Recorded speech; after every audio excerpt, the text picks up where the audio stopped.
నమస్తే, నేను Roja. Welcome to Raj news. America Russia చర్చలు సఫలమవుతాయా?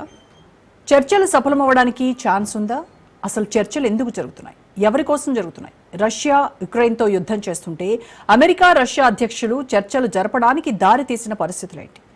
ఎవరికో సంబంధించిన విషయాలను అమెరికా అంత ఆసక్తిగా ఎలా చేస్తోంది? ఇవన్నీ కూడా వినడానికి ఎంతో ఆసక్తికరమైన అంశాలు. ఈ యుద్ధం ఆపడం వెనకున్న ఉద్దేశం ఏంటి? యుద్ధం వల్ల ఎవరికి ఏం జరుగుతోంది, ఎవరికి ఏం ఒరుగుతోంది అన్న అంశాలు చాలా ముఖ్యం. అమెరికా అధ్యక్షుడు డొనాల్డ్ ట్రంప్ అధికార పగ్గాలు చేపట్టి 7 నెలలు పూర్తయింది. కానీ ప్రపంచానికి మాత్రం ఆయన చుక్కలు చూపిస్తున్నాడు. అధికారంలోకి వచ్చిన నాటి నుంచి ఇప్పటి వరకు నాకేంటన్నది తప్ప మరే విషయం పైన ట్రంప్ ఫోకస్ చేయలేదు.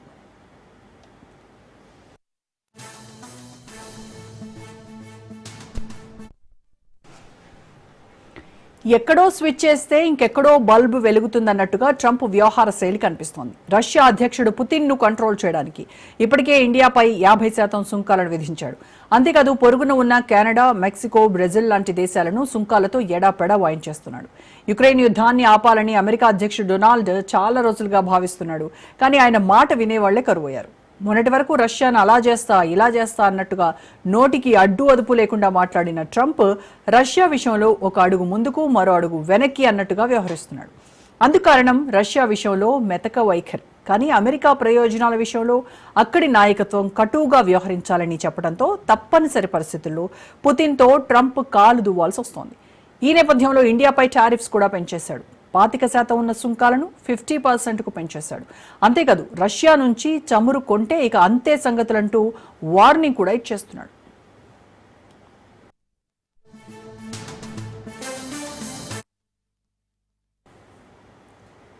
ట్రంప్ వార్నింగ్ ఇచ్చిన కొద్దిసేపటికే రష్యా అధ్యక్షుడు పుతిన్తో ప్రధాని నరేంద్ర మోడీ టెలిఫోన్ చర్చ జరపడం కూడా జరిగిపోయాయి. రష్యా నుంచి చమురు కొంటే ఇండియాకు మేలు జరుగుతుంది, భారత ఆర్థిక వ్యవస్థ పుంజుకుంటుంది. అదే సమయంలో అమెరికా ఆంక్షలు విధిస్తే ఇండియాకు నష్టం కలుగుతుంది, మన కంపెనీలు నష్టపోతాయి, దేశంలో ఉపాధికి ముప్పు ఏర్పడుతుంది. రష్యా చమురు కొనకుండా ఉండలేం, అమెరికాకు ఎగుమతులు చేయకుండా ఉండలేం. ఇలాంటి పరిస్థితుల్లో ఇండియాకు ముందు నుయ్యి వెనక గొయ్యి అన్నట్టుగా సీన్ కనిపిస్తోంది. యుక్రెయిన్ వెనక్కి తగ్గాలని, యూరప్ దేశాలు యుక్రెయిన్ ఖాళీ చేసి వెళ్లిపోవాలని పుతిన్ చాన్నాళ్లుగా డిమాండ్ చేస్తూ వస్తున్నారు. కానీ యుక్రెయిన్ నుంచి యూరప్ దళాలు వెనక్కి వెళ్లటం లేదు, అమెరికా నుంచి ఆయుధాల ఎగుమతి ఆగటం లేదు. ఇలాంటి తరుణంలో యుద్ధం మరికొన్ని రోజులు సాగేలా కనిపిస్తోంది. ఈ మొత్తం వ్యవహారంలో ఇండియా రష్యా నుంచి చమురు కొనకుండా చేసేలా యూరప్ దేశాలు అమెరికాపై ఒత్తిడి తేవడం, ట్రంప్ ఇండియాపై 50% సుంకాలు విధించడం ఇండియా ముందుకు కదలలేక వెనక్కి వెళ్లలేనటువంటి సందిగ్ధావస్థలో కూరుకుపోయింది.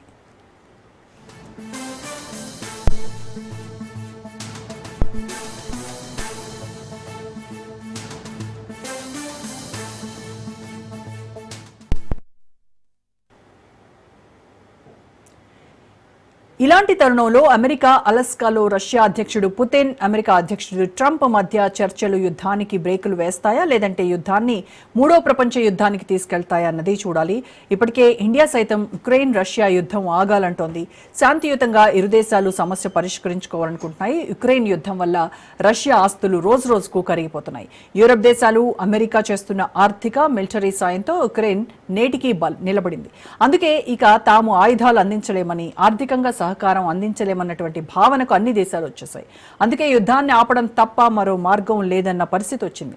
యుద్ధం ఆగకపోతే వచ్చే నష్టాలను అంతిమంగా అమెరికా కూడా భరించాల్సి వస్తోందన్న బెంగ కూడా ట్రంప్లో ఉంది. టారిఫ్స్ అంటూ రెచ్చిపోతున్నా అసలు గ్రౌండ్లో ఉత్పత్తుల తయారీ, వ్యవసాయం సుభిక్షంగా ఉన్నప్పుడే కదా పన్నులు వాతపడేది. అప్పటి వరకు అంతా అగమ్య గోచరమే కదా. అందుకే అమెరికా ఎట్టి పరిస్థితుల్లో యుద్ధం ఆపాలని యూరోపియన్ యూనియన్ పెద్దలు కోరుకుంటున్నారు. ఏదో ఒకటి చెయ్యి ట్రంప్ అంటూ ఆయా దేశాలు వేడుకుంటున్నాయి. పుతిన్ ఒకటే చెప్తున్నారు, యుక్రెయిన్ యుద్ధం ఆపాలంటే నాటో వెనక్కి వెళ్లాలి, క్రియాతో సహా సరిహద్దుల్లోని భూభాగాలను రష్యా కలిపేయాలి. కానీ ఈ విషయంలో ఉక్రెయిన్ అస్సలు వెనక్కి తగ్గట్లేదు. మరి అమెరికా అధ్యక్షుడు ఇప్పుడు రెండు దేశాలకు ఎలాంటి తీర్పిస్తాడో చూడాలి.